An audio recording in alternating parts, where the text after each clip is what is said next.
First of all, I'd like to welcome all young and dynamic senior leaders of Ahmedabad. અહીંયા જક્ષયભાઈ છે, શેખરભાઈ છે, રાજેશભાઈ છે, પ્રણવભાઈ છે. બધામાં એક એવી એનર્જી છે, એક એવી એક્સપર્ટીસ છે કે મારે યંગ શબ્દ એડ કરવો જ પડે તો જ જસ્ટિફાઈ થઈ શકે એમની energy. So no, we welcome you because it is our home. Yes, We are at home. તમે આવ્યા છો. So it's a rare opportunity also, કારણ કે તમને 4 મહારથીઓને ભેગા કરવા એ પણ એક ચેલેન્જ છે. અને આઈ એમ ફોર્ચ્યુનેટ કે આપણે બધા અહીં આગળ બેઠા છે એટ અ જંક્ચર જ્યારે અમદાવાદ ખાલી ઇન્ડિયાના મેપ પર નહીં પણ ઇન્ટરનેશનલ લેવલ પર જવા ના રાહ પર ઓલરેડી છે. અને ત્યારે રિયલ એસ્ટેટની અંદર જે તમે સ્ટ્રોંગ ફૂટહોલ્ડ્સ અમદાવાદના છે એની અંદરના તમે વેટરન્સ છો, તો તમારો અમદાવાદ શું હતું, શું છે અને શું થશે આગળ એની વ્યૂ મળવો એ પણ એક બહુ રેરિટીવાળી વસ્તુ છે. So once again welcome you all. Thank you. અને સ્ટાર્ટ કરીએ કે ભાઈ અત્યારે Indian economy, India as a country is the glowing country in the entire world and everybody knows that. તો ઇકોનોમીનું એક મેક્રો વ્યૂ અને એમાં રિયલ એસ્ટેટનો આજે શું રોલ છે, તો આઈ થિંક શેખરભાઈ તમારાથી.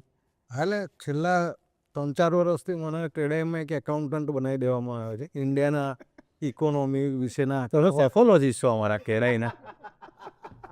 એટલે ઇન્ડિયન ઇકોનોમીના આંકડાની વાત હોય એટલે કે ભાઈ શેખરભાઈ ઇન્ડિયન ઇકોનોમીના આંકડા કાઢો. ના, તમારું સ્ટડી એટલું છે, બસ એટલું છે બાપ. ટોક અપાર્ટ, ઇન્ડિયન ઇકોનોમી અત્યારે બહુ જબરજસ્ત એક એવા સ્ટેજ ઉપર છે અને આના પછીના તો 20 વર્ષ છે ને ખૂબ જ ઇન્ટરેસ્ટિંગ આવવાનું. એટલે અત્યારે છેલ્લા 10 વર્ષમાં આપણે જોઈએ ને તો ઇન્ડિયન ઇકોનોમી $1.8 ટ્રિલિયન અત્યારે $4 ટ્રિલિયન 2024માં રિસન્ટલી યસ ક્રોસ થશે. એટલે $4 ટ્રિલિયન નો એને તમે ડિવાઈડ કરો ને પર કેપિટા ઇન્કમ તો $2600 પર પર્સન. ઓકે, $2600 પર પર્સન એટલે એક ફેમિલીમાં આપણા 4 જણા હોય એટલે ફેમિલી ઇન્કમ $10,000 છે. $10,000 એટલે સમજો કે આજના કન્વર્ઝન રેટથી 9 લાખ રૂપિયા. 9 લાખ રૂપિયા એક ફેમિલીની ઇન્કમ. અને એ આખા ઇન્ડિયાની આ એવરેજ છે. જ્યારે મોટા શહેરોની જુઓ તો એની પર કેપિટા ઇન્કમ વધારે હોય. તો અમદાવાદ જેવા શહેરની પર કેપિટા ઇન્કમની હું વાત કરું તો લગભગ $4,000 એટલે પર ફેમિલી $16,000 એટલે પર, અને એટલે 16 લાખ રૂપિયા. 16 લાખ રૂપિયાના તમે 5થી મલ્ટિપલ આપો, તમારે હાઉસિંગ લોન લેવી હોય તો 90 લાખ કરોડ રૂપિયાની લોન તો અત્યારે અમદાવાદનો 60-70% વર્ગ લઈ શકે એવી અમદાવાદની પોતાની સ્ટ્રેન્થ થઈ ગઈ. એટલે ઇકોનોમીના જ્યારે નંબર વધે છે $1 ટ્રિલિયન આપણે વાતો કરીએ છીએ, પણ એની સાથે સાથે જે પરચેસ પાવર નીચે લાવે છે ને એ વધારે ઇમ્પોર્ટન્ટ, અને એના કારણે ઇકોનોમી વધારે ફાસ્ટ હોય.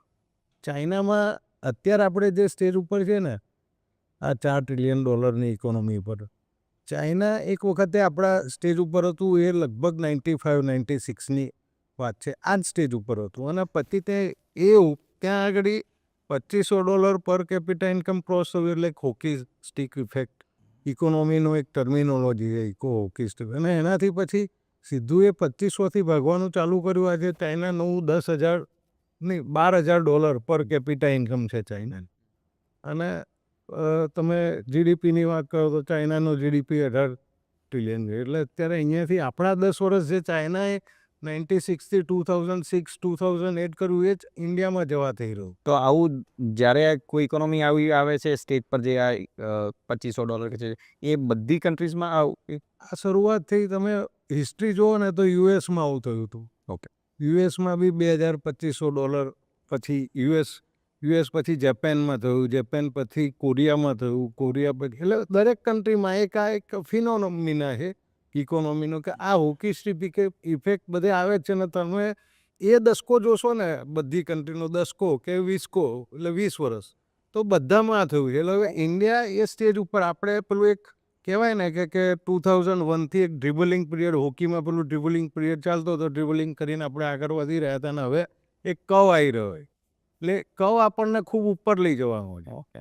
હવે એની અંદર જેની તૈયારી હશે, જે દેશની તૈયારી હશે, જે સ્ટેટની તૈયારી હશે અને જે સિટીની તૈયારી હશે, એ સિટી વધારે આગળ વધશે. ઓબ્વિયસલી આપણને એવું લાગે છે કે અમદાવાદની ખૂબ જ તૈયારી છે, તો અમદાવાદ આગળ વધશે. શું કહેવું છે રાજેશભાઈ તમારું? To add to શેખરભાઈની વાતમાં, total scenario is absolutely in favor of India, even in terms of population, young population, geopolitically.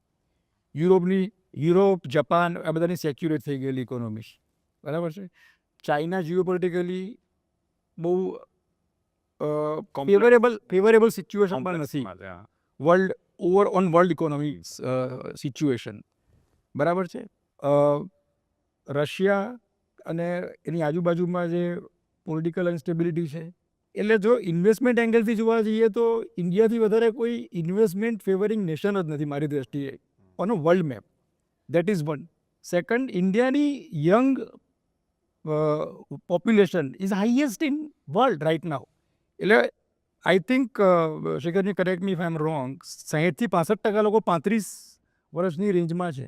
એ તમે એ લોકોનો 20 વર્ષનો વર્કિંગ યરનો બી કમિંગ અને જે તમે મૂકો. વર્ષ રહેવાનું છે. હા હું તો 20 વર્ષ કહું છું, 20 વર્ષ બી તમે કરો. યંગેસ્ટ કન્ટ્રી તો એ 55 ના થાય ત્યાં સુધી આ કન્ટ્રીમાં વન વે ઇકોનોમી ચાલે લોજિકલી.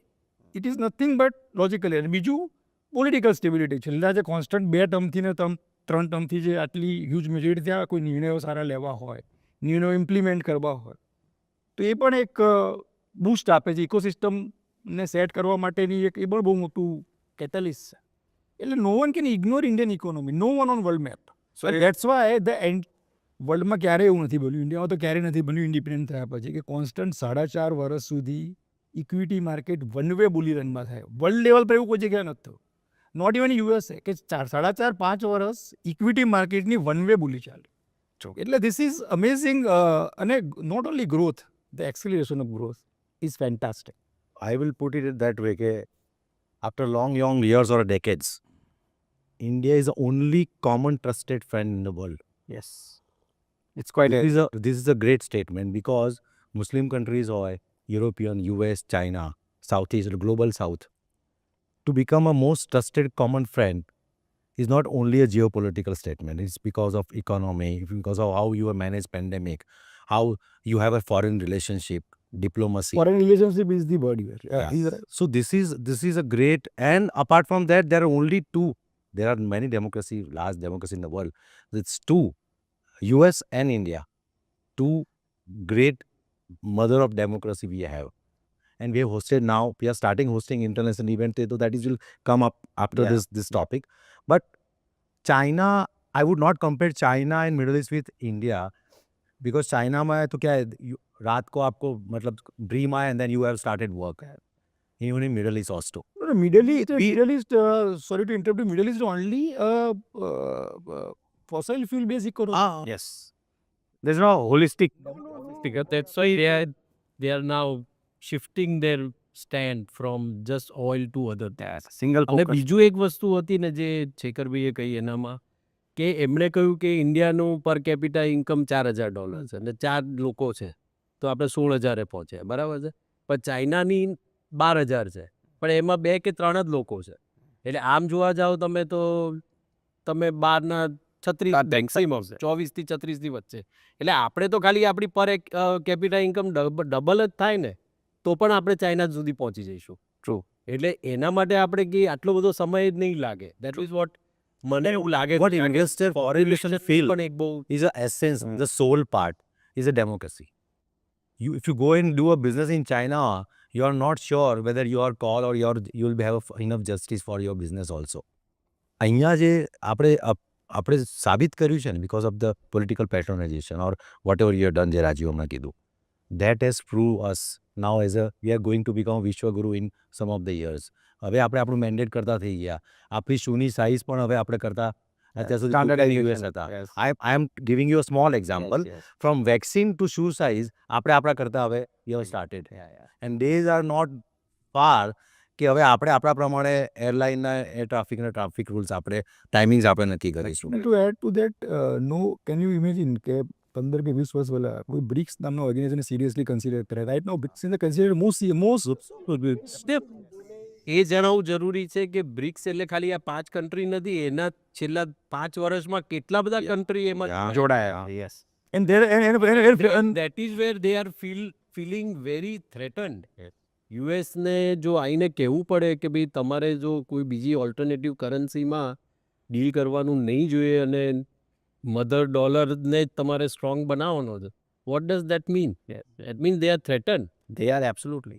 તો આજે and there are so many in queues as well. Yes. કે જે લોકો અંદર બ્રિક્સમાં જોઈન થવું છે there is queue. Yes. So I think there is no. આપણે ફરી આપણા ઇન્ડિયાના ટોપિક ઉપર અને ઇન્ડિયાના ઇકોનોમિક્સ ઉપર આવીએ, નંબર્સ ઉપર.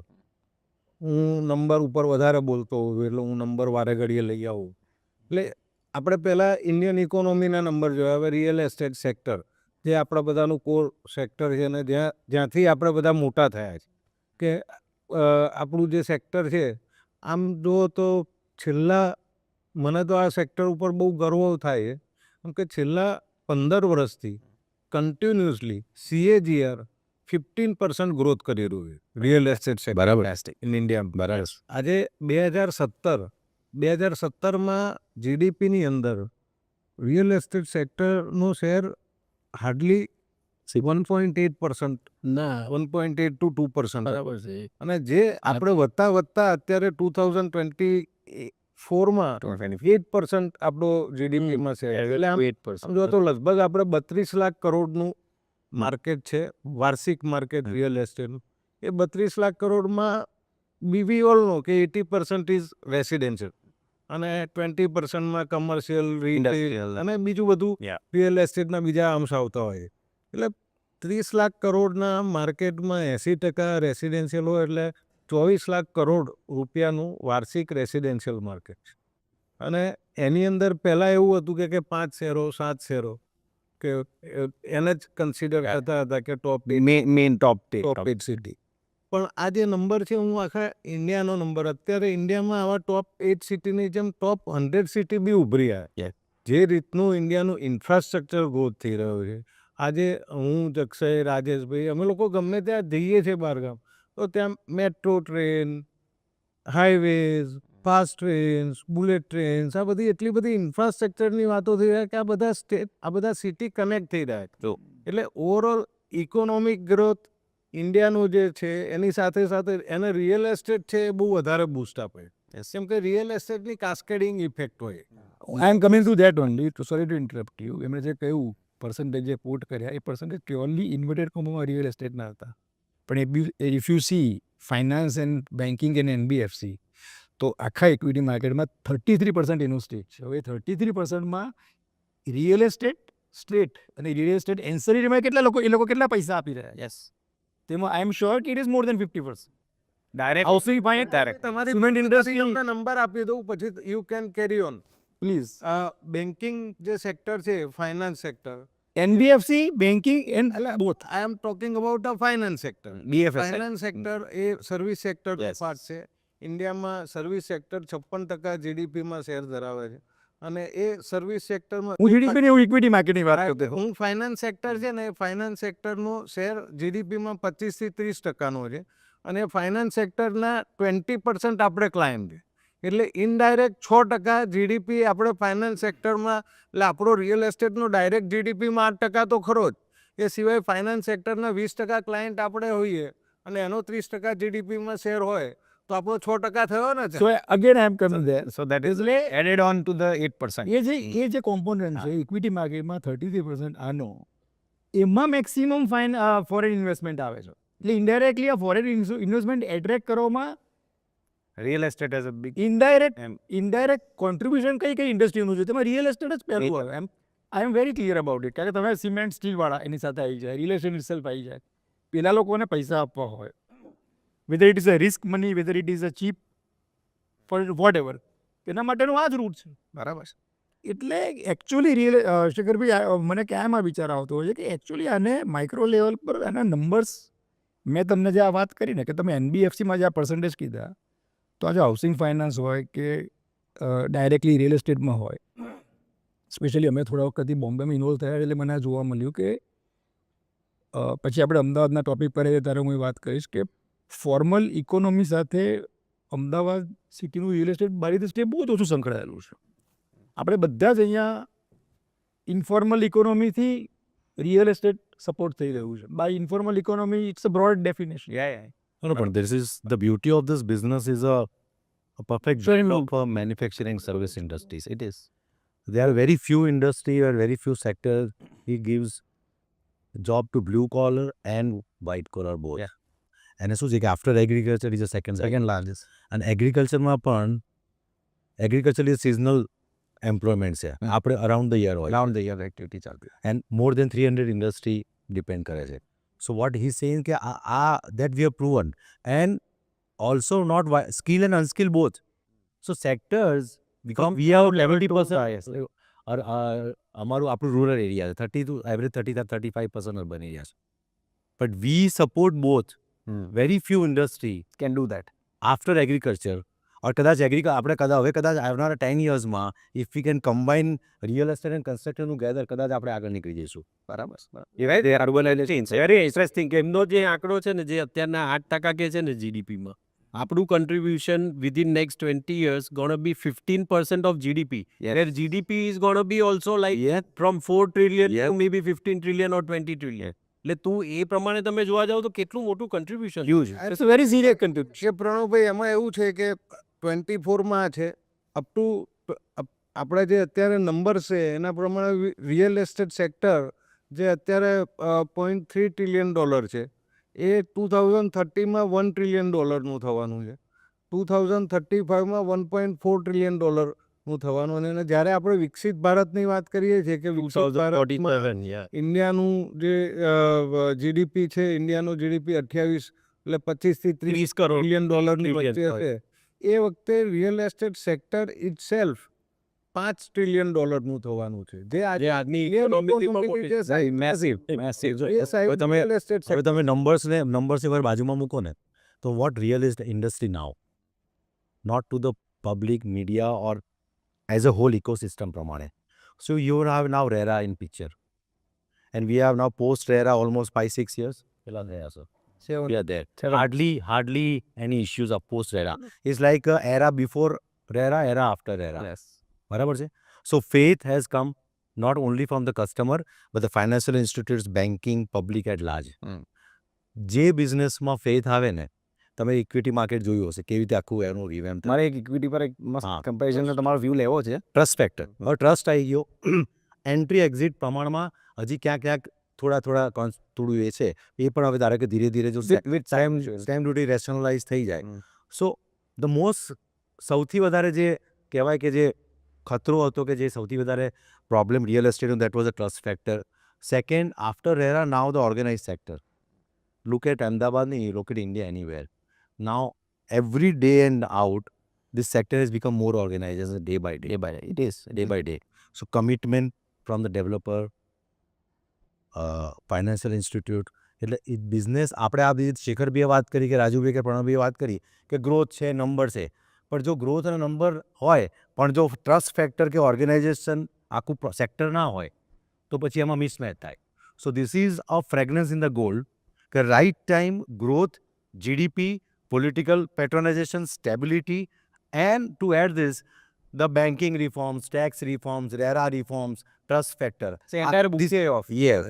So that become the whole package. આનાથી મારી હું એનાથી થોડુંક એ જ વાતને જુદી રીતના મૂકું. હું એમ કહું છું કે જો ઓર્ગેનાઇઝ હોય તો જ તમને ગ્રોથ મળે.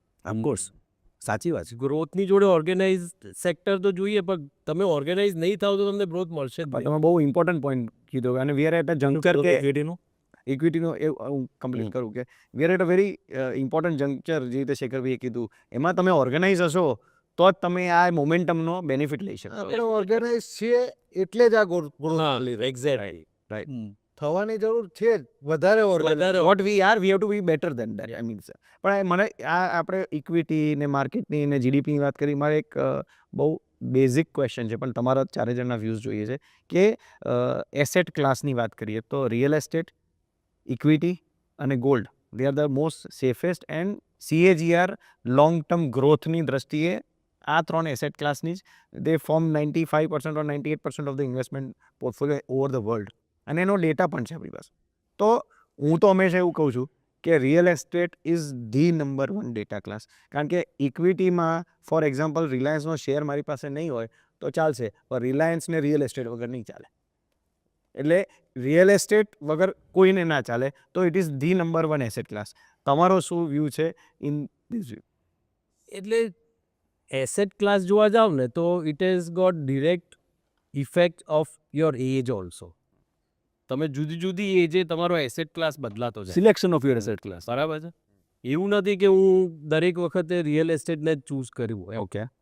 ઘણી વખતે હું યંગ છું, મારે કેટલા ફાસ્ટ પૈસા બનાવવાના છે, મારી રિક્વાયરમેન્ટ શું છે, આ બધી જ વસ્તુને હું વે કરીને નક્કી કરતો હોઉં છું કે ભાઈ મારે કયા એસેટ ક્લાસમાં ઇન્વેસ્ટ. સાચી વાત છે, બહુ સાચી વાત.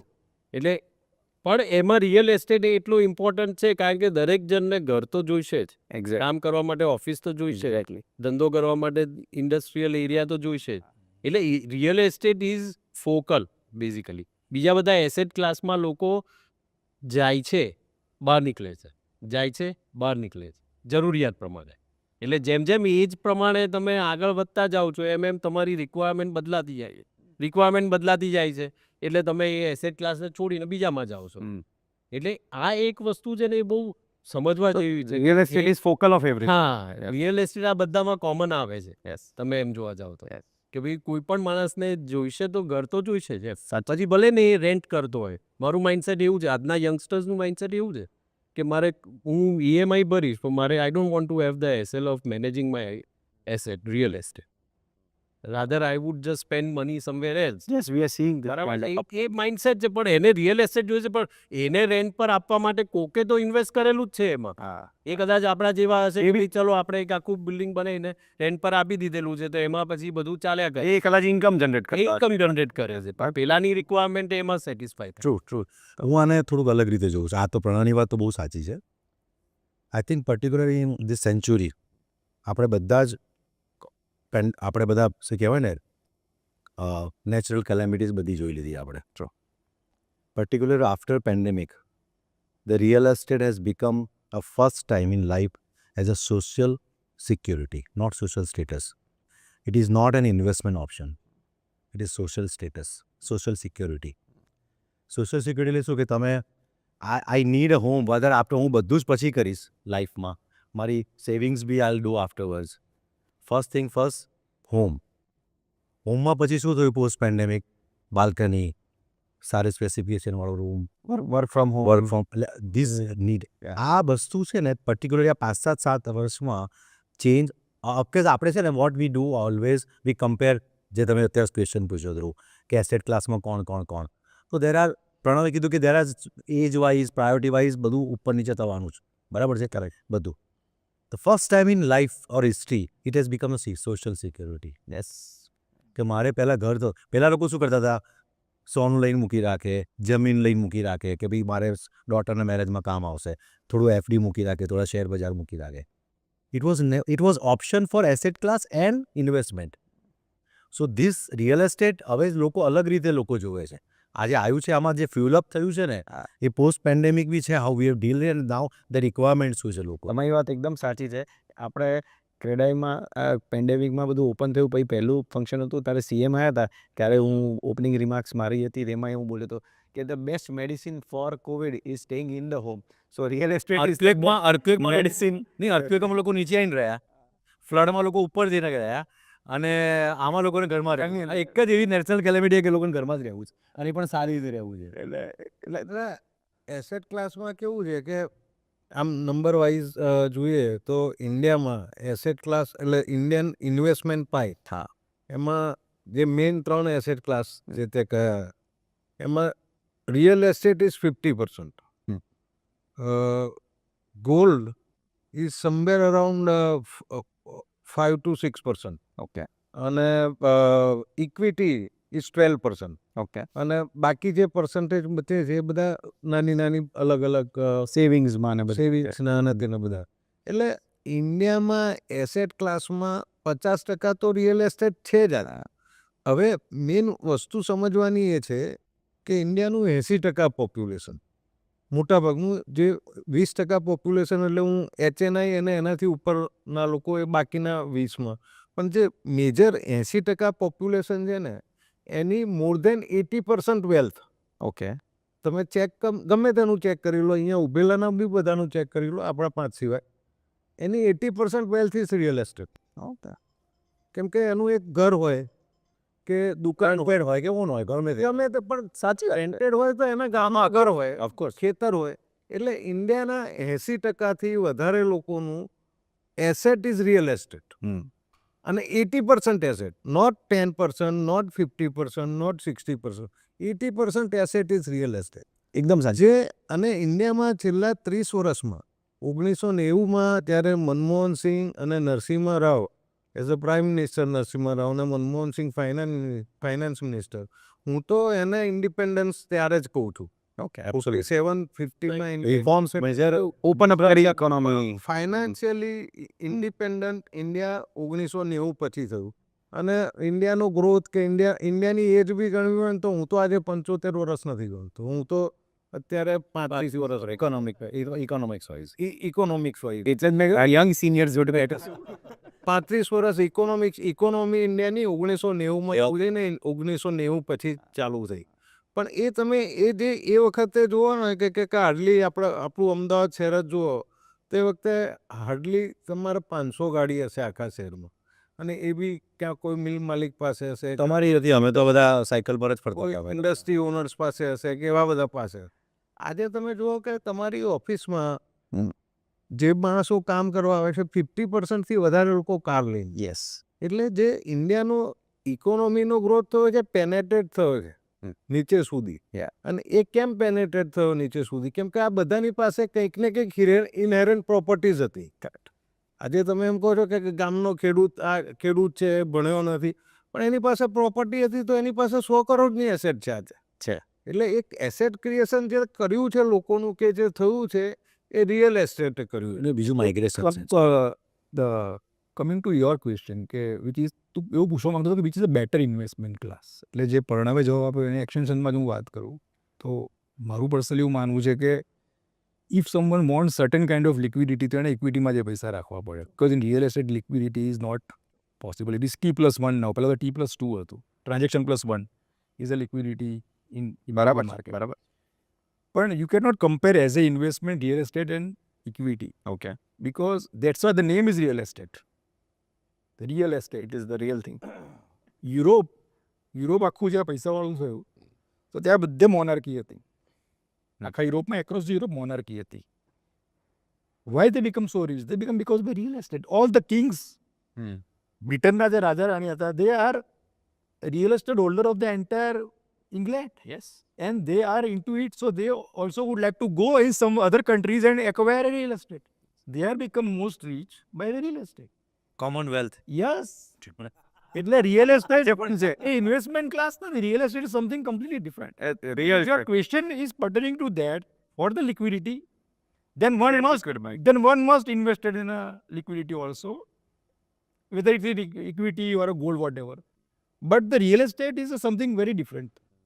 એ પણ હવે સોલ્વ થવા જઈ રહ્યું છે ફ્રેક્શનલ ઓનરશિપ. આપણે શેખરભાઈ આ બહુ જાણે સરસ વાત કરી કે આજે જેટલા બી ફોરેન ફંડ કે ફોરેન ઇન્વેસ્ટમેન્ટ આવે છે એ રિયલ એસ્ટેટમાં બી ઇન્વેસ્ટમેન્ટ કરે છે તો થ્રુ ઇક્વિટી કરે છે. Because the exit point is here. If someone would like to invest in a real estate, they are not investing directly. They are investing in some company. They are taking equity of some, કોઈ DLFના રોડના કે તમારા share લઈ લે. તમારો કોઈ plot કદાચ 5 વર્ષે ના વેચાય પણ તમારા શેર તો ખાલી ડિવિલેશનમાં વેચાવાના જ છે. ઇટ ઇઝ હું છે ને આમાં થોડું અલગ રીતે આપણે છે ને દરેક કન્ટ્રીના ઇથોઝ અને એના જે બિલીફ હોય ને, આપણી બિલીફ શું છે ઇન્ડિયન હેરિટેજ સંસ્કૃતિની, કે ઘરનું આપણું આવવું જોઈએ. ઘર પોતાનું થાય એટલે મોક્ષે જવાય, આવું વાયકા છે. Dream of a human mankind, right? આ બીજા બધા કન્ટ્રીમાં નથી. આ નથી. એટલે દેટ ડઝન્ટ મીન કે આપણે કહીએ આ સાચું કે ખોટાની વાત નથી, પણ આપણે જેની વાત કરવા જઈએ વાય રિયલ એસ્ટેટની વાત કરીએ છીએ કે માણસનું પોતાનું ઘર થાય ને. તારી વાતમાં છે ને માઇથોલોજી શબ્દથી મારો વાંધો છે. ચાલો તમે આ વાંધો નોંધી લેવામાં આવે અર્જન્ટ. જે નામ આપો એ. આ વાંધો અર્જન્ટ નોંધી લે. આપણી પાસે જે આપણા પુસ્તકો છે, આપણી જે હિસ્ટ્રી છે એ હિસ્ટ્રી છે. ચાલો હિસ્ટ્રી, ઓકે. મેથોલોજી. નહીં, પણ દેટ ઇઝ મારું કહેવાનો મતલબ એ છે માણસ શું છે ના, ઘણી વાર શું છે લોકોને બહુ આપણે હિસ્ટ્રીમાં આપણે પુરવાર કરવા જઈએ ને લોકો અમુક ઓફેન્ડ થઈ જાય. પણ થાય તો આપણે થોડું જરા યુ આર રાઈટ. ના હું તો ફર્મ બિલીવર છું. તો આપણી હિસ્ટ્રી શું કહે છે, આપણું શાસ્ત્ર શું કહે છે? કે માણસનું ઘર થાય ને એટલે માણસ બધી જ જવાબદારી પૂરી થઈ. So that belief accomplished. Second, આપણને ખબર નથી કે આપણું અર્બનાઇઝેશન અને રૂરલ ઇકોનોમિક્સમાં વચમાં સોશિયલ ફેબ્રિક શું છે. Is a matrimonial. મેટ્રિમોનિયલ એટલે શું છે ખબર છે તમે? રાજકોટમાં માણસ કામ કરતો હશે ને, સોરી, રાજકોટની આજુબાજુમાં 100 પેરીફેરીમાં કામ કરતો હશે ને ટૂર, પણ એ ઘર એક રાજકોટ જોઈએ. કેમ? કે છોકરીને ભણાવવાની છે. બીજું છે સ્કૂલ, ત્રીજું છે હેલ્થ. સો આ રિયલ એસ્ટેટ સિટીમાં બી ચાલે છે. આના સૌથી મોટો રૂરલ અર્બન જે કનેક્શન છે ને એ બહુ ભયંકર છે. સો આ બે વસ્તુ આઈ થિંક આ એસેટ ક્લાસની ચોઇસ માટેનું બી આ બહુ મોટું વસ્તુ ઇન્ડિયન પર્સપેક્ટિવથી છે વસ્તુ. સાચી વાત છે. અને I think That is a cultural thing. હા, એનો પ્યોરલી ઇકોનોમીના ફોર્મેટમાં ક્વેશ્ચન હતો. You are describing something which is in a cultural fashion. અને it is imbibed in the Indian Culture. સમજો કલ્ચરની અંદર ભાગ છે. કારણ કે ઘર હોવું પોતાનું એ આઈ થિંક મોટું સપનું છે. એબ્સોલ્યુટ બરાબર છે. બરાબર. આપણે રિયલ એસ્ટેટમાં આપણે મેક્રો લેવલની વાત કરી, પણ આપણે અમદાવાદમાં છીએ. ગુજરાત પર આવું છે કે અમદાવાદ પર આવું? અમદાવાદ ગુજરાતના આંકડા રેડી જ છે. એમની પાસે બધા આંકડા એરિયા વાઇઝ છે રહીશ. હા, એટલે અમદાવાદની વાત કરીએ તો ક્રેડાઈના પ્લેટફોર્મ પરથી તમે તો ક્રેડાઈના સ્ટોલવર્ડ છો, તમે આટલું ડેવલપમેન્ટ કરો છો. અમદાવાદ એઝ અ પેકેજ, હું આઈ ઓલવેઝ ટોક અબાઉટ કોઈપણ એક સિટી કે કોઈપણ એક સરાઉન્ડિંગ, એને એક ફેસેટ કે 10 ફેસેટ નથી, અનેક ફેસેટ્સ હોય છે. પણ અમદાવાદ એઝ અ પેકેજ તમે અફોર્ડેબિલિટી જુઓ, તમે લિવેબિલિટી જુઓ, એજ્યુકેશન સિસ્ટમ જુઓ કે ઇન્ફ્રાસ્ટ્રક્ચર જુઓ, તો I think it is one of the best real estate or city in the country. Not in terms of size or આંકડા, પણ as a package it is a wholesome એ છે. તો અમદાવાદમાં તમે લોકો આટલું બધું કામ કર્યું. અમદાવાદમાં પહેલા મારે એક વાત છે ને, મારે પહેલા 3 જણાને છે ને એક તો કોંગ્રેચ્યુલેટ કરવા છે. હા. જક્ષયને, રાજેશભાઈને અને પ્રણવ દાનંદ. કેમ કે સાલું અમદાવાદની અંદર આ જે ગોલ્ફ કલ્ચર આજે છે એ આખા ઇન્ડિયામાં ક્યાંય નથી. કેમ કે કોઈની બી જોડે વાત કરો ને તમે તો કે ગોલ્ફ માટે તો શું હોય કે દિલ્હી હોય, બેંગ્લોર હોય, આ હોય, પણ આપણે એમ કહીએ ને કે ભાઈ અમારા અમદાવાદમાં 20 ગોલ્ફ કોર્સ. હા. તો દે આર સરપ્રાઇઝ. અને એનો સૌથી વધારે ક્રેડિટ છે ને આ 3 જણને જાય. એનું તમને 100%. અને એ પછી કહું છું, પણ એક મેઇન વસ્તુ જે છે ને કે તમને 3ને પેલું આપું છું. સાંભળો મારી વાત. કાંકરિયામાં એક કાકા હતા ને, એ કાકાએ એક જણને બિચારો આપઘાત કરવા પડ્યો હતો અંદર, અને કાકાએ ડૂબકી મારી. હું એનાથી કાકાએ ડૂબકી મારીને પેલાને બચાયો. એ બધા મીડિયાવાળા બધા આવી ગયા ત્યાં આગળ. બોસ કે યાર કહેવું પડે કાકા, તમે આ ઉંમરે અંદર ડૂબકી મારીને બચાવ્યો, કે કહેવું પડે. વાહ વાહ વાહ. કાકા કે એ બધું ઠીક, મને પહેલાં કહો મને ધક્કો કોણે માર્યો. એટલે હું છે ને કાંકરિયા પર ઊભો હતો અને મને ધક્કો જક્ષાએ માર્યો, કારણ કે કેનવિલ ઓરિજિનલ અમે કરતા હતા. જક્ષા પછી મને આવીને મેં પૂછ્યું મને ધક્કો કોણે માર્યો, એટલે કે જેને માર્યો એ તો આને જ્યાં મને બહારથી એવું લાગે કે કાલો કેટલું સરસ તરી રહ્યા છે, મારે સ્વિમિંગ કરવું. એટલે પછી હું પડ્યો. પછી અંદર બધા આ લોકોએ કીધું કે અમે સ્વિમિંગ નહોતા કરતા, ઊભી રહ્યા. હવે તો બચવા મને આપા બાપા કર. મને એવું તો કે આ લોકો તો બહુ સરસ થયું. કંઈ કામ ધંધો હતો નહીં. એ તો ભાઈ આટલી મોટી જગ્યા મળે. છતાં બી અમદાવાદને તમે લોકોએ બહુ સારા ગોલ્ફ કોર્સ આપ્યા. જે મહેનત કરી, પૈસા કમાયા ના કમાયા, પણ એક તમારું ડ્રીમ હતું, એક વિઝન હતું કે તમારે અમદાવાદને એક સારી પ્રોડક્ટ આપવી હતી. નોર્મલી કોઈ બી વસ્તુમાં ફર્સ્ટ મૂવર હોય ને જ વધારે કમાય. જે ફર્સ્ટ મૂવર આમાં હશે એ કમાયા હશે. કોણ છે ખબર નથી. કમાયા ના કમાયાની આપણે અત્યારે વાત ના કરીએ, પણ અમદાવાદ ભાઈ જો is a city. Golf living. પણ કોઈ પણ શહેર છે, આપણે હવે ગોલ્ફની વાત રહેવા દઈએ, હું શહેરની વાત કરું. હા, પ્લીઝ. એટલે કોઈ પણ શહેર છે તો એના પ્રોજેક્ટથી ઓળખાય છે. કોઈ પણ શહેરની આઈડેન્ટિટી છે એની રિયલ એસ્ટેટ. તમે સિંગાપોર નામ બોલો તો સિંગાપોરમાં તમે એના 2 બિલ્ડિંગના નામ બોલો અને સિંગાપોર એના ટાકાસીમા મોલ. સિંગાપોર બોલો એટલે ટાકા. આયન ઓર્ચર્ડ, બરોબર. પેલું મરીના હોટલ છે. તમે મરીના વ્હાઇટના બેસ છે. કયું ધ્યાનમાં આવે, કયું બિલ્ડિંગ ધ્યાનમાં આવે? બરાબર છે. બરાબર છે. નામ બોલો તો. બુર્જ ખલીફા, તમે ન્યુયોર્ક બોલો તો શું ધ્યાનમાં આવે? Empire State. Empire State. તમે લંડન બોલો તો શું ધ્યાનમાં આવે? એમાં તો ઘણા છે બધા. એમાં લંડન ભાઈ લંડન કે વેન કે ભાઈ કેનરી વોફ. કોઈ પણ મોટા શહેર છે, એ મોટા શહેર એના રિયલ એસ્ટેટ, આની બ્યુટી જે છે એની ઓળખ એના રિયલ એસ્ટેટ થી. શહેરની ઓળખ એના real yes is very important. એટલે એવી જ રીતે આપણું જે અમદાવાદ છે, જે શેપ લઈ રહ્યું છે, અને આપણે ફરીવાર એકવાર હિસ્ટ્રીથી ચાલુ કરીએ અમદાવાદના ડેવલપમેન્ટ. તો અમદાવાદ 76 પછી બહુ પહેલાં નથી જવું, નહીં તો બહુ પહેલાં તો ઘણું આપણે જઈ શકીએ. સસલા સુધી જશે આશાપલ્લી ભીલ 19 ના અહેમદ શાહ ના અહેમદ શાહ નહીં, હા એટલે કહું સસલા સુધી જતા અહેમદ રહેશું શાહની પહેલાં કર્ણદેવ હતા, કર્ણદેવની પહેલાં ભીલ આશાપલ્લી ભીલ હતા. This city was called as Ashapalli in 11th century. અચ્છા. અને અહમદ શાહે આશાપલ્લી જે હતું નાનું વિલેજ ગણો તો નીચે પણ ગણો એનાથી થોડે દૂર એણે અમદાવાદ વસાવ્યું હતું, એટલે આશાપલ્લી ઓલરેડી એક્ઝિસ્ટ થતું હતું પછી અહમદ શાહ નજીક મારે. હા પણ it was a small village એટલે એટલું પોપ્યુલર નહોતું થયું, અને આ સલ્તનત હતી એટલે વધારે પોપ્યુલર થયું. બાકી ઓરિજિનલી એટલે એમાં એવું હતું કે આશાપલ્લી ભીલ હતા, એ ગામના પેલા મુખિયા હતા. ઓકે. અને આશાપલ્લી ગામ હતું. પછી કર્ણદેવ, એ સોલંકી વંશના કર્ણદેવ, એણે કંઈક અહીંયા આગળ હુમલો કર્યો અને એ ભીલને હરાયા અને કર્ણાવતી નામ કર્યું. ઓકે. અને એ કર્ણાવતી બી પછી ડિસ્ટ્રોય થઈ ગયું અમુક વર્ષો પછી. અને પછી જ્યારે અહેમદ શાહ આવ્યા ત્યારે એક આ ડિસ્ટ્રોય સિટીની બાજુમાં, એટલે એટલે આપણા મસ્ત આ બધા હું કોઈ એવા કે ભાઈ અમદાવાદ આને કર્યું આ કર્યું, પણ ત્રણેય હતું એમ. પણ એમાંથી ટ્રાન્ઝિશન થઈને અમદાવાદ બન્યું. ટ્રાન્ઝિશન થઈ અને અમદાવાદ બન્યું, જે 14મી સદીમાં લગભગ અમદાવાદ. આપણે શેખરભાઈએ જે એક વાત કરી ને, વર્લ્ડ ઓવર બહુ ઇટ્સ વેરી કોમન કે કોઈ બી શહેરના લોકો જ બનાવતા હોય છે. તો ઓથોરિટી શહેર બનાવવાનું કામ ના કરે, શહેરમાં જે લેતા લોકો હોય એ શહેરને બનાવે. ઓથોરિટીના પોતાના મોન્યુમેન્ટલ બિલ્ડિંગ હોય કે ભાઈ હાઈકોર્ટ છે, પાર્લામેન્ટ છે, કે એને એડમિનિસ્ટ્રેટિવ બિલ્ડિંગ છે, કે કદાચ કોઈ મ્યુઝિયમ્સ છે, પાર્ક છે. હા પાર્ક છે. અલ્ટિમેટલી કોઈ બી શહેરના લોકો બનાવતા હોય. અને મારું એવું ચોક્કસપણે માનવું છે કે એક્રોસ ધ ઇન્ડિયા જે એસ્થેટિક સેન્સ છે એના અમદાવાદમાં જે There is no doubt. છે એવા કોઈ જગ્યાએ નથી બને.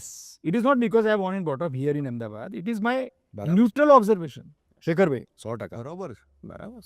given resources, I mean the resources I'm talking about the fire, એટલે આપણે હાઈટ જેટલી જઈ શકતા હતા એટલી જ હાઈટમાં ગયા, કે આપણે જે આપણા જે બાયલોઝ આપણને રિસ્ટ્રિક્ટ કરતા હતા within the parameter of those resources. It is not a South Mumbai or a Worli wherein you can go anywhere. It's a simple thing. When there is a small box, it's a 150 meter tall, it looks good because it is scale. I'm not talking about scale. The height gives the maximum scale. So it is scale. I'm talking about the aesthetics. Yes. Proportion. When it is a small bungalow, just a ground and first, it could be a more aesthetically pleasant than any of 150 meter tall tower, Absolutely. which is here in Ahmedabad. Yes. What is your take on on Ahmedabad as a package? આપણે જે Ahmedabad as a package અત્યાર સુધી તો આપણે હિસ્ટ્રીની જ વાતો કરી, પણ હવે તમે જુઓ તો તારો એક પોઈન્ટમાં એક રહી ગયેલો તો લો ઓર્ડર એન્ડ સિક્યોરિટી, યસ કે જે બહુ જ ઇમ્પોર્ટન્ટ છે. યસ તમે બીજા કોઈ પણ સિટીમાં જાઓ તમને એમ જ લાગે કે ભાઈ ના આપણું અમદાવાદ જેવું એક જગ્યા. Safest. Navratri as a festival exact. ઇન્ડિયામાં ગુજરાત સિવાય પોસિબલ જ નથી, લો એન્ડ ઓર્ડર વાઇઝ. અને હવે એની સાથે સાથે આ બીજી બધી જ વસ્તુઓ એડ ઓન થઈ રહી છે, અને એડ ઓન થઈ રહી છે એવી રીતના કે as if Ahmedabad is attracting everyone from all across the country. Why? બરાબર છે, that is the main thing. The why, કારણ કે પહેલાં અમદાવાદને છે ને લોકો ગામડું ગણતા હતા, અને હજી પણ ઘણા લોકો જે લોકો અમદાવાદ નથી આવ્યા ને એ લોકોને એમ જ લાગે છે કે અમદાવાદ આપણી પાર્ટીઓ જોવે પછી એમની હવા નીકળી જાય. પછી અચાનક જ એ લોકોને એમ થવા માંડ્યું છે કે હવે અમદાવાદમાં તો કંઈક જોઈએ એમ. તમે આજની તારીખે પણ જુઓ તો મુંબઈમાં રહેતા કેટલા બધા ગુજરાતીઓ છે, એ લોકો હવે એમ વિચારે છે કે અમદાવાદમાં એક રિયલ એસ્ટેટ તો હોવું જ જોઈએ. એમ. યસ. રાજેશભાઈએ એમને જે વાત કરી ને કે શહેર છે ને શહેરના લોકોથી બન્યું છું, એટલે અમદાવાદનું બી એક તમે ડેવલપમેન્ટ પેટર્ન જુઓ ને તો અમદાવાદ એક આપણે પૂર્વ અમદાવાદમાં આપણું એક કિલ્લામાં એક અમદાવાદ વસેલું હતું, અને પછી અમદાવાદનો વેસ્ટર્ન સાઈડ અને ઈસ્ટર્ન સાઈડ આમ તો સર્ક્યુલર ગ્રોથ, સર્ક્યુલર અમદાવાદ વધતું જાય છે. પણ અમદાવાદના લોકો છે ને એન્ટરપ્રેનર છે. હું રહેવાની રીતે બી કહું છું કે આજે બોમ્બેમાં તમે જુઓ કે બોમ્બેમાં બહુ જ વર્ષો સુધી એનું જે મેઇન સ્ટ્રીટ છે એ મેઇન સ્ટ્રીટ તમારે પેલું નરીમન પોઈન્ટ છે, બોમ્બે બન્યું ત્યારથી આજ સુધી, હમણાં બીકેસી આવ્યું છે, એ પહેલાં બોમ્બે બન્યું ત્યારથી આજ સુધી Nariman Point is the main street of Mumbai.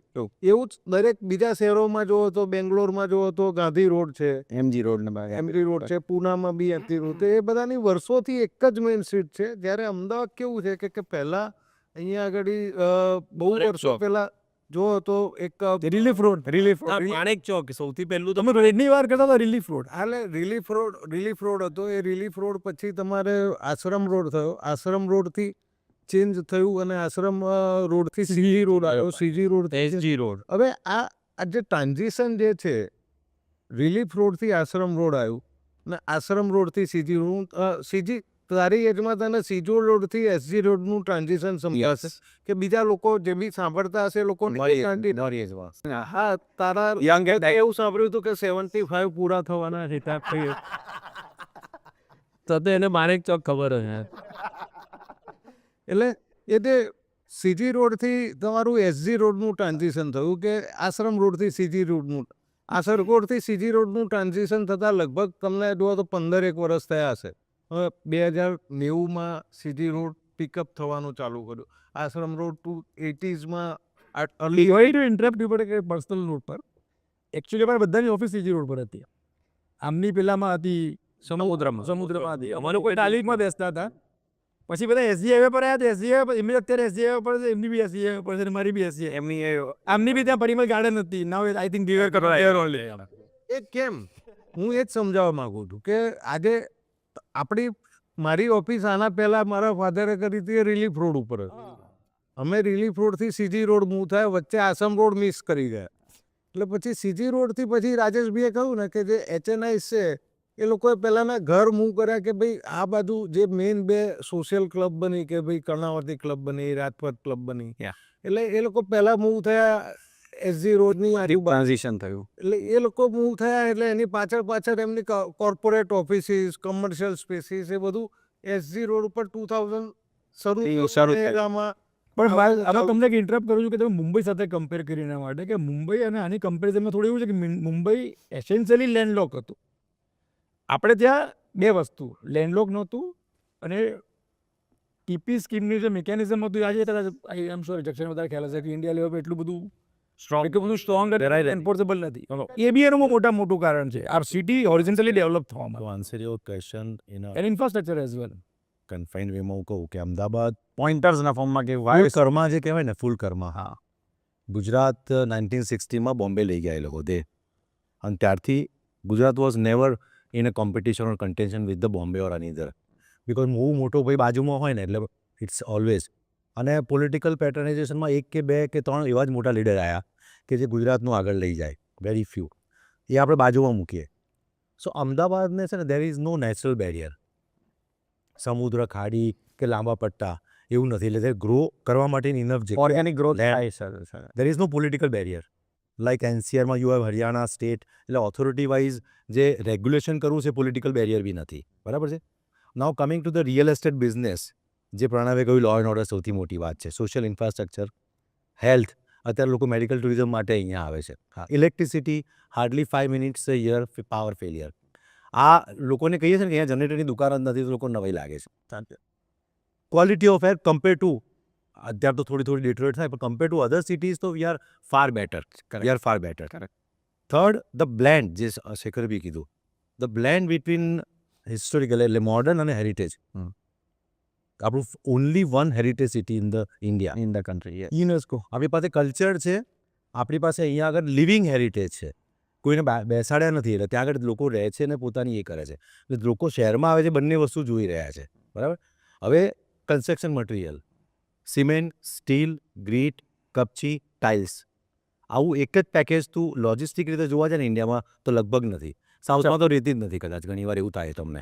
અને બોમ્બેમાં કપચી કેરી તું ક્વોલિટી જોવે ને, અને સિમેન્ટ ને સ્ટીલ આર એટલું બધું કે તમારા લોજિસ્ટિકમાં કોસ્ટિંગનો મોટો ફરક આવે. અચ્છા. નાવ યુ જો તો soft side, engineering college enough, supported by the નીચેનો જે સ્ટાફ, એનાથી ઇમ્પોર્ટન્ટ આર્કિટેક્ટ્સ, જે મક્કા ઓફ આર્કિટેક્ટ્સ છે. એક ડિઝાઇન પણ એવો આર્કિટેક્ટ્સ ઇન્ટરનેશનલ નહીં હોય કે એને અમદાવાદમાં કામ નહીં કર્યું હોય, અને અમદાવાદના ઘણા બધા લોકોએ ઇન્ટરનેશનલી કામ કર્યું હશે.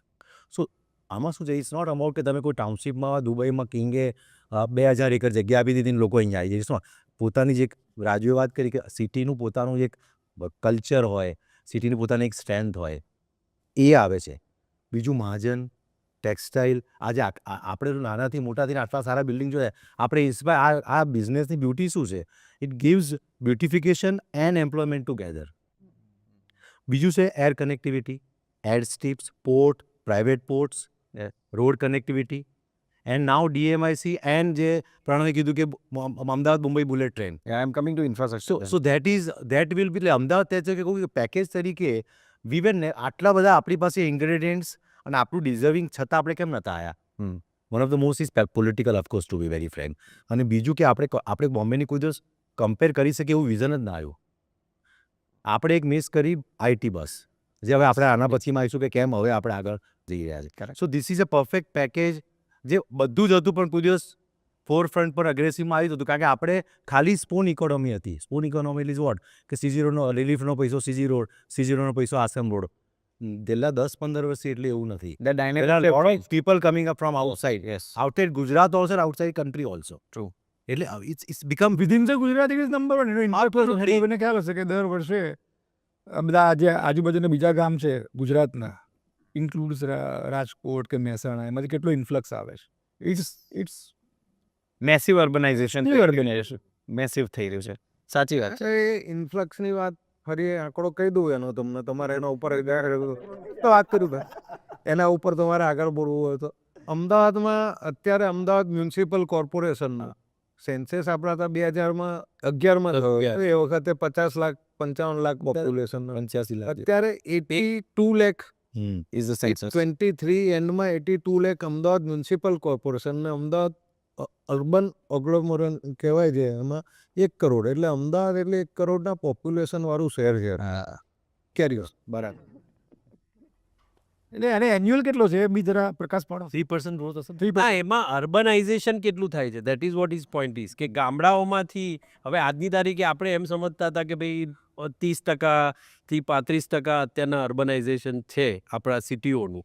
હવે અમદાવાદ એઝ અ સિટી એટલે દર વર્ષે આજુબાજુના ગામડામાં દર વર્ષે- કેટલા બધા લોકોને અટ્રેક્ટ દર કરી વર્ષે રહ્યું છે. અમદાવાદનું પોપ્યુલેશન લગભગ 2 લાખના નંબરથી વધી રહ્યું છે. એટલે 2% થયા એમ જોવા જાય. હા, 2 થી 3%. હા, 2 થી 3 એટલે 2 લાખ લોકો આજે અફોર્ડેબલ મેક્સિમમ સેલ છે એ આ છે. અમદાવાદ રિસોર્ટ લોકો વધી રહ્યા છે, જેમાં શહેરમાં પેલા જે આપણું 30 થી 90 આવે population growth basically. કહીએ ને કે ઇનહેરન્ટ શહેરનો પોપ્યુલેશન ગ્રોથ, તો અમદાવાદનો પોપ્યુલેશન ગ્રોથ જે એક્ઝિસ્ટિંગ અમદાવાદમાં રહે છે 0.5% થી 1% વચ્ચે છે. જે ઓરિજિનલી અમદાવાદમાં હતા ને અમદાવાદમાં હા, એટલે વસ્તી છે. તમે બહુ વસ્તી વધારી નહીં, કેમ કે તમે એક જ છોકરું કર્યું એટલે 2 ને 3 કર્યા. મારી ક્લબમાં છે. અચ્છા એવું છે. તમારે ગુજરાતમાં એડવાન્ટેજ શું છે ખબર છે? તમે કોઈ સિટી, કોઈ સ્ટેટમાં, હું તમને કહું કે પહેલા 3 કે 4 સિટીનું નામ આપો, તમે 3 સિટી જ બોલશો. મહારાષ્ટ્ર તમે પુણે, મુંબઈ, બેંગ્લોર કે બધી આવું કોલ્હાપુર કેવું. ના, પણ મારે તારા 3 છોકરા વિશે પૂછવું હોય તો હા, બોલો, પૂછો. એટલે આ વસ્તીની વાત થતી. હા. આ ટેન્સર થયું છે. અમે તો કોન્ટ્રીબ્યુટ કરી છે ઉલટા. એની બિન સાચી વાત કરીએ પણ એકદમ. Of the record please. તો વસ્તુ એવી છે કે ગુજરાત જ એવું સિટી છે, અરે સ્ટેટ છે, કે તમારા પાટણમાં બી મલ્ટીપ્લેક્સ હશે અને નાના નાના સિટીમાં પણ આપણું અર્બનાઇઝ ગ્રોથ છે ને, લોકો ભલે કહેતા હોય 45-50, મારી હિસાબે 60% છે. કારણ કે અમુક નગર પંચાયતને ફોલો જ નહોતું નગરપાલિકામાં, સાચી વાત. Because of sum advantage. એટલે આપણી નગરપાલિકાઓ અને મહાનગરપાલિકાઓ જો કમ્પેર કરવા જશો ને સ્ટેટ પ્રમાણે, પર પોપ્યુલેશન એરિયા પ્રમાણે, તો હાઈએસ્ટ અર્બનાઇઝ ગ્રોથ છે સિટી વાઇઝ બી. ના, ના, તમે નોર્થમાં જોવા જાઓ તો જીરું વરિયાળી, પછી અહીંયા તમે સૌરાષ્ટ્રમાં જાઓ તો એન્જિનિયરિંગ, સાઉથમાં તમે જાઓ તો ડાયમંડ, ટેક્સટાઇલ, એટલે તમે આખી so many industries, બધેથી કોઈ એક કોર્નર ઉપર ભાર નથી. To give your answer, અમદાવાદમાં 1 લાખથી 1.5 લાખ લોકો બહારથી દર વર્ષે આઈ બોટ ઇટ. આ બધું આ સૌરાષ્ટ્ર સાયન્સ એરિયા હોય કે પછી શેલાવાળો એરિયા હોય કે સૌરાષ્ટ્રનો આ બધું બાપુનગર એરિયા હોય, આ બધા કેવી રીતે થાય છે? બિકોઝ અમદાવાદમાં આ લોકો બહારથી ટ્રાન્ઝિશન થઈ રહી છે. I think it is well documented કે Gujarat is the most urbanise state absolute. And એનું epicentre is Ahmedabad. I think of course. એ તો કોઈ સવાલ જ એટલે એટલે- it speaks volume for that. પણ કોમ્પ્લિમેન્ટિંગ સિટી બહુ જ છે આજુબાજુમાં, એ બી એડવાન્ટેજ. નેબરિંગ જે મેગ્નેટ સિટી હોવું છે ને, ઇટ્સ ઓલ કરો મેગ્નેટ સિટી ઇકોનોમિક્સ. એટલે શું થાય કે તમે 100 મીટરમાં આસપાસમાં સારા રોડમાં સારા લોકો હોય તો લોકો શું કરે, ટ્રાવેલ બી કરી શકે અને લોકો આ સિટીનું એપી સેન્ટર બી ઇકોનોમિક બની શકે. કમિંગ ટુ જક્ષેશ પોઈન્ટ, અમારા મોલમાં વીકેન્ડ્સ પર 20 થી 25% રેવન્યુ સુરેન્દ્રનગર, બરોડા, સુરત. યસ, બોલો બોલો. આ અને પેલા ગાડીના નંબર હોય ને, કારના નંબર, કારણ કે કાર જે પાર્કિંગમાં જાય ને એના પરથી આ ડિસ્ટ્રીબ્યુશન બી અમે રાખીએ છીએ કે આની રજિસ્ટર ગાડીઓ આ. ઇન્ટરેસ્ટિંગ. એટલે એ ઇમ્પોર્ટન્ટ વસ્તુ છે એટલે લોકો આજુબાજુ વીકેન્ડ્સ પર 25 થી 30% વ્હીકલ બરોડા, મહેસાણા, સુરત નહીં પણ આ રાજકોટ, Yes. સુરતથી ઓછું. સુપર આઈ થિંક અમદાવાદમાં રિયલ એસ્ટેટની વાત કરીએ અને આ પેકેજની અંદર વાત કરીએ એક છેલ્લો પોઈન્ટ કે ભાઈ the type of development and investor માટેની મોસ્ટ ફ્લેવરેબલ વસ્તુ કે ભાઈ cost effective affordable with great quality compare to vis ઇન્ડિયાની અંદર that is also evident in Ahmedabad real estate yes and I think that message But I have one soft corner for that as well. As a Ahmedabad-based real estate developer, મારું એવું માનવું છે કે અમદાવાદ જેટલી ઓછી પ્રોફિટેબિલિટીમાં આટલું સારું એમાં કોઈ કામ નથી કરતા ને આવી કોઈ ડિલિવરી આપતા નથી. અગ્રીડ અને મેં તો એવું જોયું છે કે લોકો અમુક વાર તો they turn out as a loss making profit if you interest and everything તો પણ બધાના કમિટમેન્ટ લેવા એવા છે કે એ રીતે બિલ્ડિંગ પૂરું કરીને બહાર નીકળ્યાના દાખલા મેં જોયા છે. ક્વોલિટીની ગંગોત્રી ક્યાં છે રાજુ છે જે મેં આ ક્યારેય નથી જોયું. મુંબઈ જેવા શહેરમાં લોકો અધૂરું મૂકીને જતા રહે છે. રાકેશભાઈ તમારી વાતને આ ધ્રુવ પુષ્ટિ કદાચ આપી શકશે. હમણાં એક પૂનાનું ડેલિગેશન આવ્યું હતું ને તમે અમદાવાદના પ્રોજેક્ટ બતાડ્યા પૂના ડેવલપમેન્ટના ત્યારે એ લોકોએ શું વાત કરી? હવે 70 જોવા બી આવે છે જ લોકો. 70 જોવા આવ્યા હતા તમારા પણ એક કલાર અંદર ગયા હતા. બીજી જોવા એમણે કીધું કે જે ટાઈપનું રિયલ એસ્ટેટ અમદાવાદમાં જે ક્વોલિટીનું અને જે ડિલિવરેબલ્સ વિથ સર્વિસ છે એવું આખા ઇન્ડિયામાં કાંઈ એક્ઝિસ્ટિંગ જ નથી. અને લોકોને અમે મહારાષ્ટ્રી આવીએ છીએ, બોમ્બેથી ઇન્ફ્લુઅન્સ આવીએ બરાબર છે અને બધાને એમ લાગે કે ધીસ ઇઝ ધ બેસ્ટ, પણ અહીંયા જોઈને એવું લાગે છે કે અમે લોકો તો ઘણા પાછળ છે. નો હું તને અને- કહું એની ગંગોત્રી ક્યાં છે ખબર છે આપણી ટાઉન પ્લાનિંગ સ્કીમ્સમાં. ઓકે રોડ્સ લોકો જે જગ્યા આપે છે ને is about the people farmers and લોકો પ્રેમથી 40% જગ્યા આપીને ઇન્ફ્રાસ્ટ્રક્ચર કરાવે છે ને અને એના સસ્ટેનેબિલિટીમાંથી સરકાર સારું કામ કરી રહી છે ને એની ગંગોત્રી ત્યાં છે. બિલ્ડિંગ સારું થાય પ્લાનિંગ અલગ વસ્તુ છે પણ જવાની જગ્યા પાર્કિંગ સર્ક્યુલર ગ્રોથ કે પછી માર્જિન્સ કેટલા સારા રોડ વિથ આ બધી જે ફેસિલિટી આવી છે બિકોઝ ઓફ કારણ કે એ સારું હશે તો જ અહીંયા લોકો સારું બાંધી શકવાના છે. સાચી વાત. એટલે હું તો એવું છું ગુજરાતના લોકોને કે ડેવલપરને કે લેન્ડ ઓનરને સૌથી વધારે સલામ કરીએ કે એ લોકો સામેથી રોડ પાડે છે. લેન્ડ એક્વિઝિશનમાં બીજી જગ્યાએ શું થાય લોકો રોડ બંધ કરે પેલાને ગુજરાતીને ખબર પડે બુદ્ધિ હોય ને પેલી કે ભાઈ રોડ પરથી ભાવ વધે છે. અમારો તો આપણા ત્યાં zero land acquisition entrepreneurship mindset yes and open acceptance આ ગંગોત્રી ક્યાંથી આવે એ વાત ઓબ્વિયસલી સાચી છે પણ I am still enforcing that thing reinforce that my statement કે લોકો અહીંયા બિલ્ડરો અહીંના બિલ્ડર મિત્રો ઓછી પ્રોફિટેબિલિટીમાં એમનું કમિટમેન્ટ લેવલ હોય છે એવું હોય છે કે જે કમિટેડ હોય છે એ પૂરું કરીને બહાર નીકળે છે and I think this is the unique. અને સારા કરવાની आप लोग कैसे कर लेते हो ये बताएं इनके हम तो करे ही नहीं. હું આવતો હું ચોક્કસપણે માનું છું કારણ કે મુંબઈ બેંકમાં મૂકીને જતા રહે છે કમ્પાઉન્ડ ગેટ નથી લગાવતા ખરેખર જે બી પૈસા મળવાના બંધ થયા રહેવાના હતા. અહીંયા આ કમિટમેન્ટ લેવલ છે લોકોનું કે જે કીધું એ આપવાનું એમ એટલે આ જે જૂનો જે એન્ટરપ્રિન્યોર માઇન્ડસેટ છે એઝ અ ગુજરાતી 1000 વર્ષથી પૈસાવાળું સ્ટેટ છે 1000 વર્ષથી પહેલેથી જ બ્રિટિશર્સ આવ્યા કે મુગલ આવીને પહેલેથી પૈસાવાળું સ્ટેટ છે એટલે એ જે વેપારી આ basically this is a purely વણિક વૃત્તિ છે કહેવાય ને કે ભાઈ આપણે એથિકલી જે કીધું એ આપવાનું એ વસ્તુ આ ઇન્વાઇટ થયેલી છે. That call for થયેલું છે. Yes. હવે આ દિલ્હીમાં જે થયેલું પેલું એનબીએફસી ને બધું થયેલું બધા અડધા મૂકીને આપણે કસ્ટમરના સૌથી ઓછો પ્રોબ્લેમ એક્ઝામ્પલ છે. શેખરભાઈ મેં અમદાવાદમાં મેં જો તમે કદાચ તમારા ધ્યાનમાં હોય તો હાર્ડલી 1-2 કેસીસ આખા 50 વર્ષમાં ભાઈ રેરા ડેવલપરના પ્રોબ્લેમ વાળા મેજર આઈ ડોન્ટ થિંક કે કશું મેજર આપણે સાંભળ્યું જ નથી. આપણને બધાને ખબર જ હશે પણ અત્યારે રેરા જોડે હું ક્લોઝ ટચમાં છું. Gujarat by far is the most compliant RERA authority in the entire country. એટલે what he is talking is the DNA માં છે. Yes developer. It is because of that it is RERA compliant one thing પણ એની નીચેની વાત છે micro level કે તો પર્ટિક્યુલર જેની બેલેન્સ શીટ છે એને જ ખબર છે કે કેમ ઉભો છે તો બીજા કોઈને ખબર જ નથી. સાચી વાત છે. yet the commitment level is like હાસ તો absolutely એટલે કે આપણે વાત થઈ ને કે અમદાવાદના કલ્ચરમાં કે અમદાવાદના કલ્ચરમાં મારે કોઈક આઈએમના પ્રોફેસર છે એક એમની સાથે વાત થતી કે मैंने કે शिखर કે પૂરે इंडिया में है ना पूरे वर्ल्ड में है हमने એવું કહ્યું કે पूरे वर्ल्ड में 2 ही सिटी है जहाँ पर आर्किटेक्चरल सेंस है दिख रहा है. एक है पेरिस हाँ. और दूसरा है अहमदाबाद. Buzz. और he is non Gujarati he is from the north east.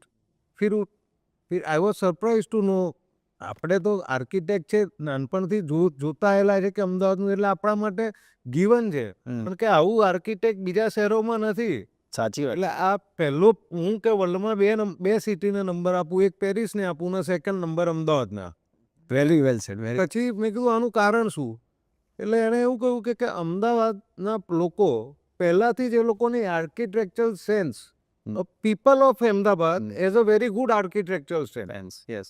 કેમ કે આજથી 100 વર્ષ પહેલાં, 200 વર્ષ પહેલાં જ્યારે હિન્દુસ્તાનમાં કોઈએ નહોતું વિચાર્યું, ત્યારે આપણા સારાભાઈ અને લાલભાઈ લુઈ કાનને લઈ આવ્યા, બીજા ઇન્ટરનેશનલ આર્કિટેક્ટ્સને લઈ આવ્યા, જે લોકોએ બીજા કોઈ કાર્બુઝિયર, વિચાર લુઈ કાન, લુઈ કાન. અને આજે બી તમે જુઓ અમદાવાદની અંદર જે બિલ્ડિંગ્સ બની રહ્યા છે, એનું જે આર્કિટેક્ચર છે, કે જે બંગલોઝ બની રહ્યા છે, એ બંગલોઝનું જે આર્કિટેક્ચર, બંગલોઝ માટે તો ઘણી વાર હું શેખરભાઈ શેર કરતા હોઈએ છીએ. મેં શેખરભાઈને કહ્યું કે આનો તો કોઈ સર્વે કરાવવો જોઈએ. મારું એવું માનવું છે કે આખા ઇન્ડિયામાં સૌથી સારામાં સારા private bungalows Ahmedabad. 100%. I always say કે Ahmedabad is the Beverly Hills of the country.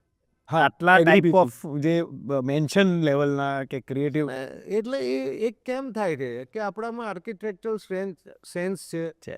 હવે જો માણસોમાં જ હોય તો ડેવલપરમાં બી ડેવલપર ઇઝ આવવાનો citizen of the city. Any demand છે, એટલે ડેવલપરે આપવું પડશે. એટલે સારામાં સારું આર્કિટેક્ચર આપણા ત્યાં થઈ રહ્યું છે, બિલ્ડિંગ્સમાં સારામાં સારું ફિનિશ થઈ રહ્યું છે.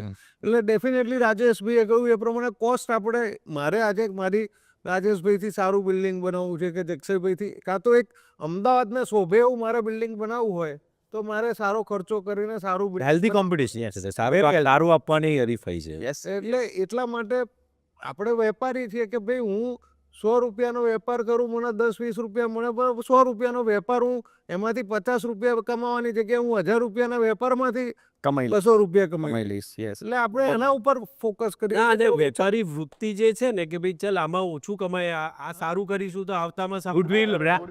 ગુડવિલ. એટલે એ એક આપણા તમે નાનપણથી જોજો. આ વેલ્યુ બેઝ વાત છે. મેં જ વાત કરી ને કે જે ઓવરઓલ જે ગુજરાત જે 1000 વર્ષથી વણિક આખું જે શહેર છે, આ મોરલ અને એથિક્સ છે ને, એ બેઝિકલી ઇમ્બાઇબ થયેલું ગળતુદીમાં. લોકો ત્યાંથી આ વસ્તુ આવે છે. યસ. યસ. અને એટલે આપણે we are not quoting any other state or anything, but આપણે જે બીજા સ્ટેટમાં એક્ઝામ્પલ જોઈએ છે એ પણ કલ્ચરલ જ હોય છે. એ એમનું કલ્ચર છે, આ આપણું કલ્ચર. બરાબર છે. બરાબર છે. એટલે જ્યાં રાતોરાત વધારે પડતા નફા કમાઈ લેવાવાળા શહેરો કે એ જે હોય છે એ કદાચ ઉપર ચડતા હોય, નીચે પડતા હોય, ઉપર ચડતા હોય, નીચે પડતા હોય.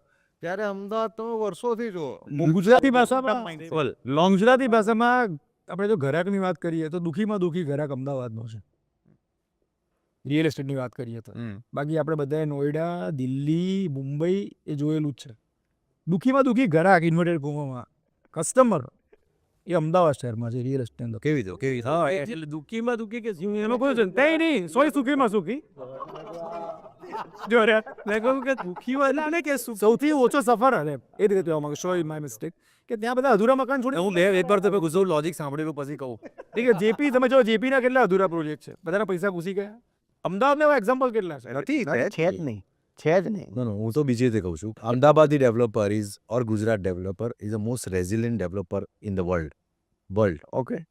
Be it a Now bank that's a scams statement. હોય, bank scams હોય, કે પછી વધારે સાયક્લોન હોય કે ફ્લડિંગ હોય, અને સૌથી વધારે અર્થક્વેક. આ બધું જો એક જ સિટી જોયું ને વર્લ્ડમાં એક સાથે એટલે 20-30 વર્ષ. અને કોરોના તો બધાએ જોયું છે, લોકો એનું નામ એટલા માટે નથી કીધું. હા. આ બધું જ જોયું હોય ને એ પછી પણ came out Phoenix- stronger. Phoenix બર્ડની જેમ બહાર આવ્યો every time with a new vigour and new strength. Yes. So only અમદાવાદની ગુજરાતી ડેવલપર. અને એટલે જ સ્ટેબલ છે સૌ. યસ. એટલે જ વેરી વેલ સેડ. હવે આપણે રિયલ એસ્ટેટની વાત કરીએ તો આવતા 10 વર્ષ જે ઇન્ડિયાની વાત કરીએ, હવે અમદાવાદની વાત કરીએ, કારણ કે આપણને ખબર છે કે lot of huge massive developments are happening. GIFT city we are already seeing. Bullet ટ્રેનનું કામ ચાલે છે, કે ઓલિમ્પિક્સની ધોલેરા. થઈ છે. Dholera as a smart city થઈ રહી છે. મુંબઈ તો એડ કોરિડોર. DMIC છે. Bullet train. એટલે huge list, બરાબર. તો now where you see with your experience Ahmedabad as a city and of course the real estate point of view as well, No, as a citizen, as a there is no shine telling કે we are hosting Olympics. yes. એટલે એમાં તો હવે કોઈ doubt બી રાખવો ના જોઈએ. Yes. બરાબર છે. બિકોઝ ટેકનિકલી ને અમારે તો શેખરભાઈ જોડે એટલી બધી ચર્ચાઓ થાય છે. એટલે હવે કન્ટ્રી વાઇઝ કે સિટી વાઇઝ કોઈ ઓપ્શન ઇન્ડિયામાં તમે હું તો કહું ચલો તમે અમદાવાદ નથી રાખવું તો એક સિટી બતાવો કે જે હોસ્ટ કરી શકે. Yes. Climate wise, city wise, urban growth wise, population wise, infrastructure wise અને capacity. I think that is why it was chosen Ahmedabad, right? That is so. If you consider Ahmedabad, then north you have a gift, south you have a Dholera. બરાબર છે? And then there is a, because અમદાવાદની લગભગ અત્યારે 700 square metre 650-700 square metre area હશે, square kilometre. ધોલેરાની size Delhi કરતાં double city છે, બરાબર છે. અને if Olympics comes with the gift, આપણે આખી અલગ સબ્જેક્ટ છે એનો, તો આ અમદાવાદની કેપેસિટી, એપેટાઇટ અને પોટેન્શિયલ કઈ દિશામાં જશે? હું તમને સારું એક્ઝામ્પલ આપું. નરેન્દ્ર મોદી સ્ટેડિયમ એક છે, એનાથી હાફ સાઇઝ કે 70% સાઇઝના 18 સ્ટેડિયમ થાય જે પ્લાનિંગમાં છે. Regional rail between Dholera new airport two this domestic airport, regional rail, જે બીજા સિન્કાન્સીન દરેક મોટા કન્ટ્રીમાં રિજિયોનલ રેલ ઇન્ટરસિટી હોય છે. High speed. મેટ્રોની આખી જાલ અત્યારે ઈસ્ટ વેસ્ટ નોર્થ સાઉથ છે, બરાબર છે. હવે 3 પોકેટ ઇઝ નોટ સમથિંગ. અને લગભગ 16 થી 20,000 સ્પેક્ટેટર્સ એ વખતે 2023માં પેરિસમાં આવ્યા હોય, અને આપણી કેપેસિટી 1.25 લાખની હોય, 1.2, બરાબર છે. તો આ લોકોનો માટેની 5,000 રૂમ જે અમદાવાદમાં છે, એના 70,000 rooms including home stay, Airbnb, 5 star, 3 star અને બધું. And with the all policies, rent policy, home stay policy, કે પછી અનસોલ્ડ ઇન્વેન્ટરી પોલિસી, કે હોસ્પિટલ કે હોટલ પોલિસી. તો કેન યુ કેલ્ક્યુલેટ? શિખરભાઈ પાસે ઓફકોર્સ આંકડા હશે, પણ આ કોઈના કેલ્ક્યુલેટરમાં આંકડા આવે એવા નથી. ના. Only thing what we have two she is કેટલું સ્માર્ટલી અને કેટલું ક્વોલિટીથી ને કમિટમેન્ટથી ડેવલપર કામ કરે છે, અને કેટલું પીપલ, લોકો કેટલું સરસ રીતે એને પ્રોપર આપણું ઓલિમ્પિક કે આપણું સિટીથી એ લોકોને રિસ્પોન્ડ કરે છે. Hygiene, discipline, cleanliness, traffic sense, આ અત્યારે જરૂરી છે. જે આપણે સૌથી વધારે સિવિક સેન્સ અને ટ્રાફિક સેન્સ આપણે સૌથી વધારે ખરાબ રીતે છે. આપણે બધી સારી વાતો કરી, આ બધી વાત કરવી પડશે, સાચી વાત છે. કે આપણે શું ના, કરવાનું પણ છે. એની સાથે સાથે આ બધી વસ્તુ આજુબાજુ જે કંઈ ડેવલપ થઈ રહી છે એ તો બરાબર છે, પણ સાથે સાથે અમદાવાદનું પોતાનું ઇન્ફ્રાસ્ટ્રક્ચર જે હવે ધીમે ધીમે આ લોકોએ ફોકસ કરવાનું ચાલુ કર્યું છે. Yes, it is. પણ હજી પણ મને એવું લાગે છે કે એમાં ઘણો બધો સ્કોપ છે, કે બહુ જ સારી રીતના એ લોકોએ કરવું પડશે જ. કારણ કે આટલી બધી વસ્તુ તમે અહીંયા કરતા હશો અને સિટીની રિક્વાયરમેન્ટ તમે જુઓ તો આજની તારીખે પણ તમે રોડ્સની ટ્રાફિક જુઓ બરાબર. અહીંયા પ્રણવભાઈ, આપણે બધા બહુ રિસ્પોન્સિબલ સિટીઝન છે. આ ટોપિક ક્યારેય જાહેર પ્લેટફોર્મ પર ચર્ચા નહીં થતો, એ ટોપિક મારે આજે ચર્ચા કરવો.